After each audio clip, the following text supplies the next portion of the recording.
निश्चित रूप से यहाँ the haunting of hill house से प्रेरित एक संक्षिप्त काल्पनिक कहानी है। हिल हाउस के नाम से जानी जाने वाली पुरानी हवेली एक उजाड़ पहाड़ी के ऊपर खड़ी थी। इसकी अंधेरी खिड़कियां खाली आंखों की तरह बाहर झांक रही थीं। यह एक ऐसी जगह थी जिसके बारे में धीमे स्वर में फुसफुसाहट होती थी।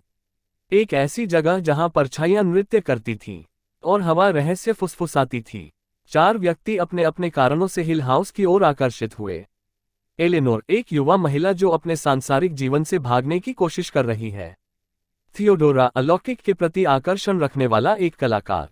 ल्यूक, संपत्ति का उत्तराधिकारी जो आस्तिक से अधिक संशयवादी था। और डॉक्टर मोंटेग, एक असाधारण अन्वेषक जो घर के रहस्यों को उजागर करने के लिए कृतसंकल्प था। जैसे ही वे हिल हाउस पहुंचे, हवा प्रत्याशा से भारी हो गई। हवेली की भव्यता निर्विवाद थी, लेकिन वातावरण में एक अंतर्निहित बेचैनी का भाव व्याप्त था। समूह अपने अपने कमरों में बस गया। प्रत्येक कमरे को उनके गहरे भय और असुरक्षाओं को बढ़ाने के लिए डिजाइन किया गया था। अजीब घटनाएं लगभग तुरंत ही शुरू हो गईं। हॉल में फुसफुसाहट की आवाजें गूंज रही थीं। उनकी दृष्टि के कोनों में परछाइयां नृत्य कर रही थीं और दीवारें किसी अलौकिक ऊर्जा से स्पंदित हो रही थीं। विशेष रूप से एलेनोर को घर के साथ एक अजीब जुड़ाव महसूस हुआ, जैसे कि यह उन तरीकों से उस तक पहुंच रहा था जिसे वह समझ नहीं पा रही थी। रात दर रात घर ने अपनी भयावह प्रकृति का खुलासा किया।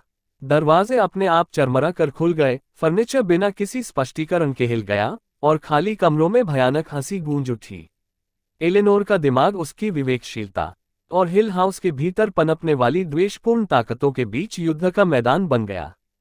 थियोडोरा ने अलौकिक के प्रति अपनी संवेदनशीलता के साथ सतह के ठीक नीचे छिपी एक द्वेषपूर्ण उपस्थिति को महसूस किया।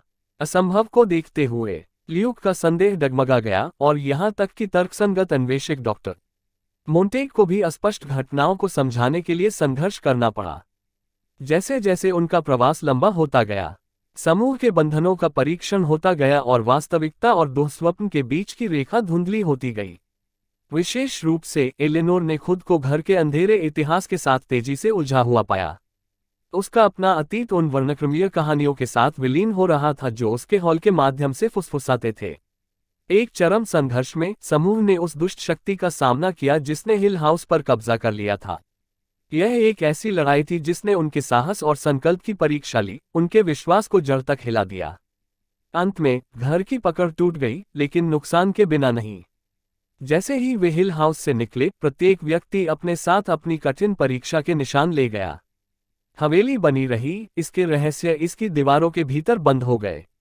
यह उन भयों की याद दिलाती है जिनका उन्होंने सामना किया था, और इसलिए हिल हाउस की कहानी जीवित रही, एक डरावनी किंवदंती जो उन लोगों द्वारा कानाफूसी की गई जिन्होंने इसकी अंधेरी दहलीज के पास जाने की हिम्मत की। एक ऐसी जगह जहां जीवित और मृत के बीच की सीमा हमेशा के लिए धुंधली हो गई थी।